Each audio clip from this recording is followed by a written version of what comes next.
Well, it was a hike, wasn't it? But we made it, guys. Let's go ahead and wrap up Memory, Sorrow, and Thorn.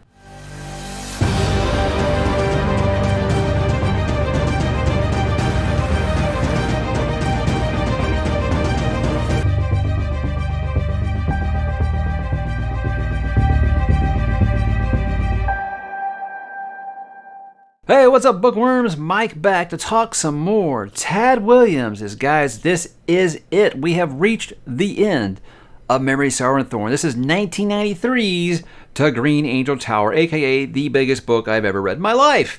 520,000 words, you guys. We went ahead and broke this up over 2 months, and I think that was the best course of action because it kept us from, any potential burnout there that you get in a book this massive. But yes, it's not just hyperbole, guys. This is one of the longest books ever written, so much so that they had to split it into two when they released it on paperback because the paper was so thin it was tearing when they would turn the page. So we know all the myths at this point. Those paperbacks were split into two parts known as Siege and Storm, but this review will be for To Green Angel Tower as a whole, the whole enchilada, the big daddy. So I just want to let you guys know, in case you're like worried that you'd only read like half of it, this is going to be for the whole thing. Now, this is going to be spoiler free. However, I might mention some things that happened in books 1 and 2, but I don't imagine you'd be watching a review of book number 3 if you hadn't read anything in this trilogy. Though, guys, this was quite the adventure, wasn't it? I mean, took a long time to get there, but I feel like it was worth it. But we're going to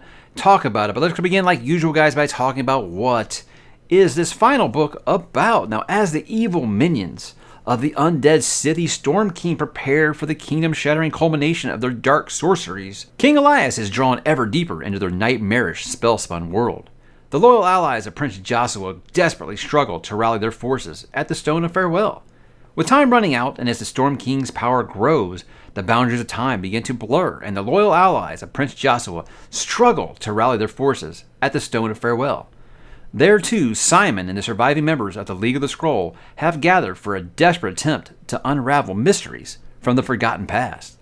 For if the League can reclaim these age-old secrets of magic long buried beneath the dusts of time, they may be able to reveal to Joshua and his army the only means of striking down the unslayable foe.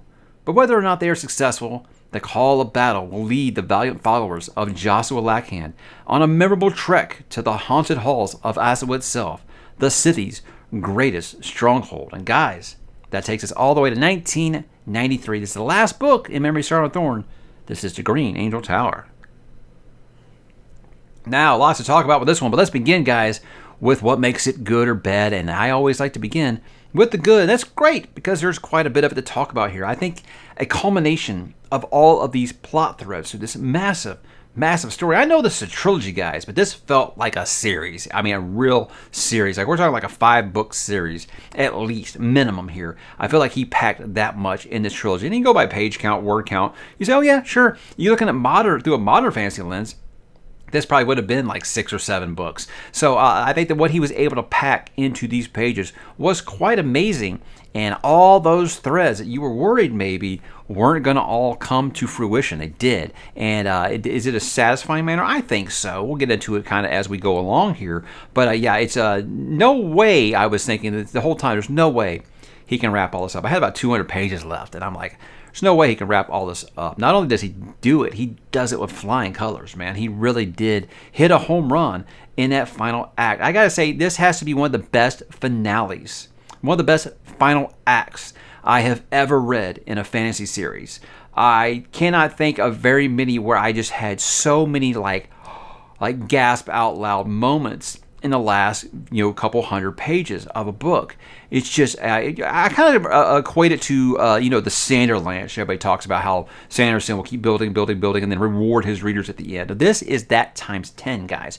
It really did feel like the Sanderlanche on steroids, and I know that's something that gets overused quite a bit, but I can't think of a better explanation for this because it really does. Just like I remember saying, okay, I'm going to stop there for the day 3 times. And I read like the last 250 pages of this book, guys, all in one sitting because it was just so good. I could not stop. So I gotta say, the slow burn is worth it as everything wraps up mostly in a satisfying way. It's not perfect. There's things we're going to talk about here, but I think that for the most part, I was very satisfied with the way that he wrapped up a lot of these things. And the thing is you got, answers to series-long questions, be it parentage, be it prophecies, be it magical items. You got answers to what everything was. And again, it's very back-heavy. I'm not going to lie about that.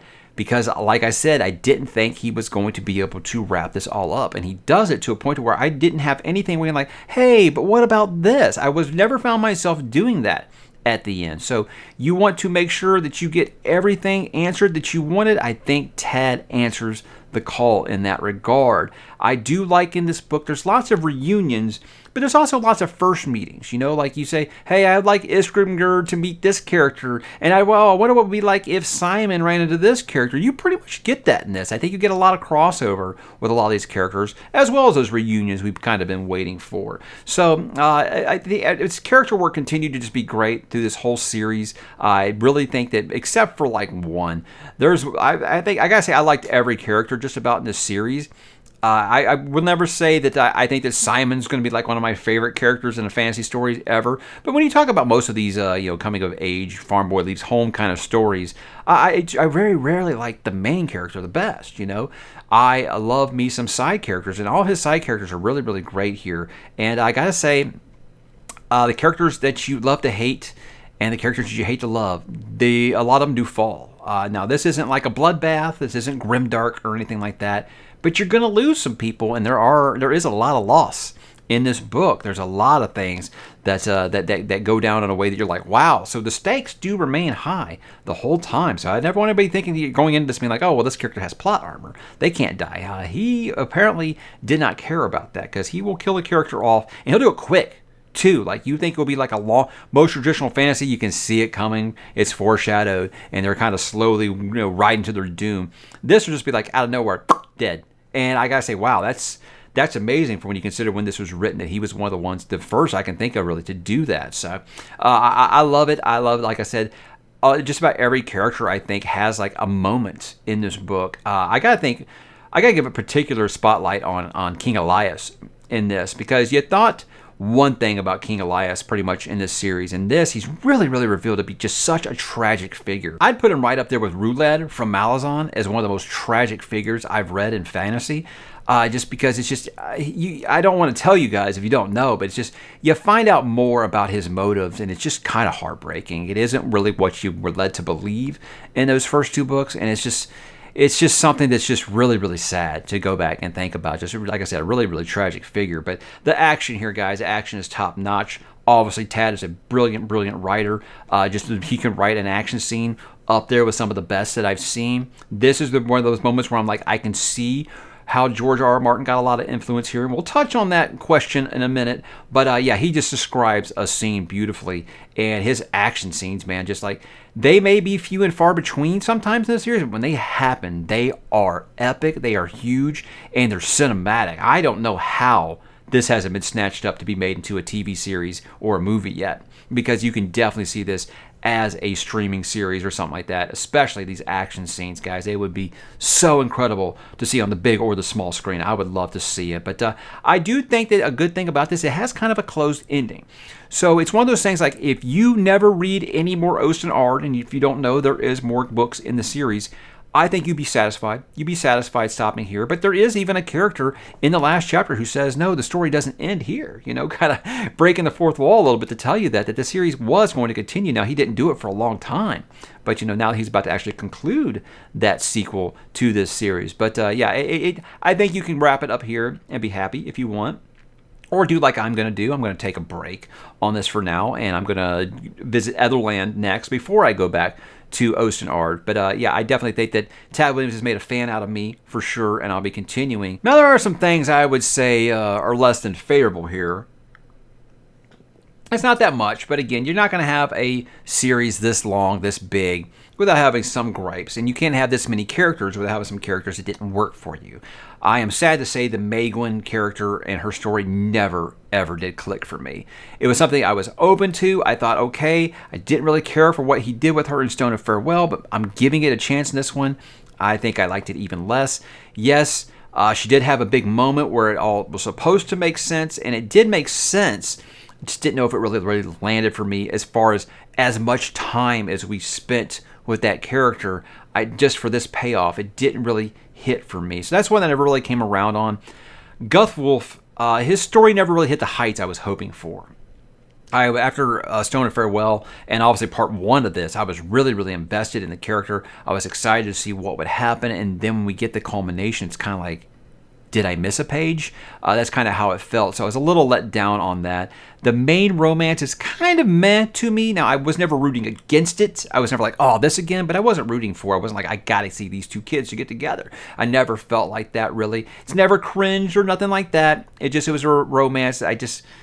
I don't want to say it felt forced, but it never felt earned, I guess I would say. So I wasn't never really invested in that romance very much. But I did like those characters, both those characters, quite a bit. So I was kind of okay with that.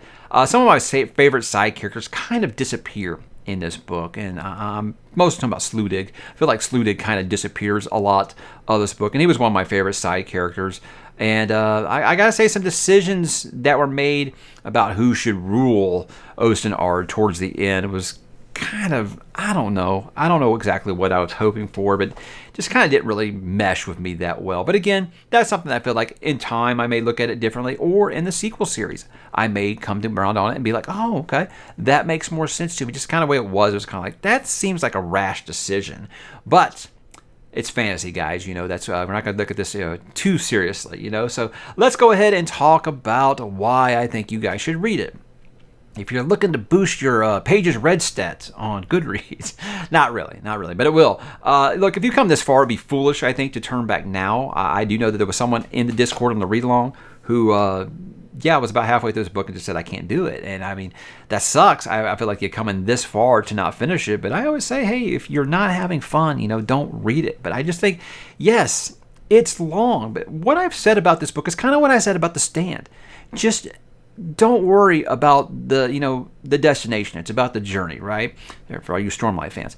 It's like, just accept that it's not a race. It's just going to be something you're doing for a while. Just enjoy the trip with the characters.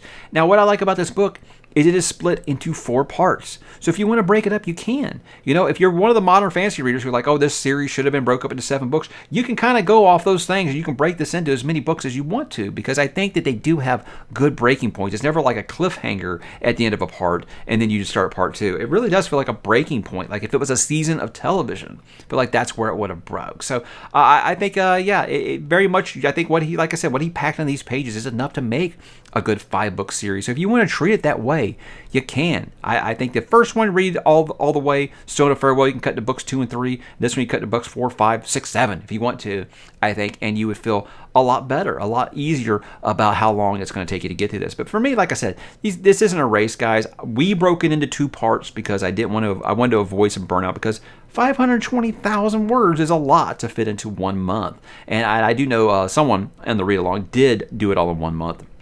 And he admitted, yeah, but it took me the whole month, and this is a fast reader. So it really kind of, like I said, like you just treat it like it is a journey, guys. You're not going to just rush to the ending. And I think you will enjoy what you find. Now, my final thoughts here, guys, and this is going to be for the series as a whole as well as just to Green Angel Tower. I think this is a very, very important series for fantasy lovers to read, because I think this shows the transition in the early 90s from traditional fantasy to what we came to know as modern fantasy. This really does feel like when all the other series were still following Tolkien. And he not only did he kind of go his own way, but not being afraid to kill off main characters, not being afraid to get really, really brutal with some stuff, not being afraid to just do some stuff that other fantasy authors were like, well, that's just going too far. He was clearly the linchpin for all that. And that's where I can see the Song of Ice and Fire comparison. I'm never going to say, like my brother, and say that this is a Song of Ice and Fire ripoff. But I can see a lot of these characters being like, that's a blank avatar that you can see that George took that character from this story and put it in his and said, now what? Say, I'm going to take Miriam L. I'm going to put her in this story. What would she do? Hey, you got Sansa. That's how I kind of look at this. You can definitely see a lot of the one-on-one comparisons here. And also, there's a lot of Arya in there too, by the way. So, okay, so he'll take this character and he would say, hey, okay, what would they do in my world? Maybe I'll split them into 2 different halves. So I can see it, things like that. There's clearly a lot of influence, everything from like the dire wolves to the Hound. There's lots of things in here that I can say, yeah, I can see where he got a lot of these ideas. But I'm never going to call this a Song of Ice and Fire ripoff. But what I will say is, fans like myself that love A Song of Ice and Fire, you will enjoy this series because you will see where George got his influence from. It is very, very clear in that regard, I think. Not just in the story, but in the writing style. There's a lot of things in here you can see that George did really, really appreciate, and I appreciate that he appreciated them. So with this, guys, I think legacy takes time. But I do think it is inevitable that over time with me, it's going to be too early for now. This will definitely be a top 10 fantasy series all time for me when it's all said and done. Because not just because it's an amazing story on its own right, but like I said, how influential it clearly was to this genre. And I don't know how this series isn't a household name within the fantasy community, because it's very clear that a lot of the authors that we know and love today knew and loved this story and they grew up with it. And again, I don't know, HBO, quit making House of the Dragon or something like that. Pick this up. I think this would be amazing on your network. So I really do think anyone who really, really does love A Song of Ice and Fire, like I said, it's not the same, but I think you'll find plenty that you like here. You can see a lot of John Gwynne and a lot of Robin Hobb in this as well. So if you love Faithful in the Fall and you love the Realm of the Elderlings, I think you're going to quite enjoy this series, and you can definitely see that influence in those works as well. So I want to thank everyone who joined me on this read-along. I feel like we had a very, very high success rate. Now, there are some people still finishing it. We do have the rest of the month. I'm doing this a little early because I just want to talk about what was fresh, and I was still really excited about it.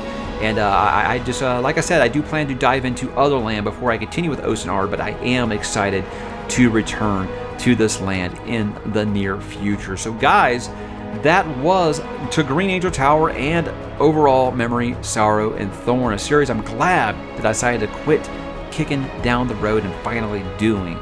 It was very much an exciting journey, and I'm glad that I got to share it with you guys. So, have you read it, guys? What did you think? Drop in the comments and let me know, and I will talk to you there.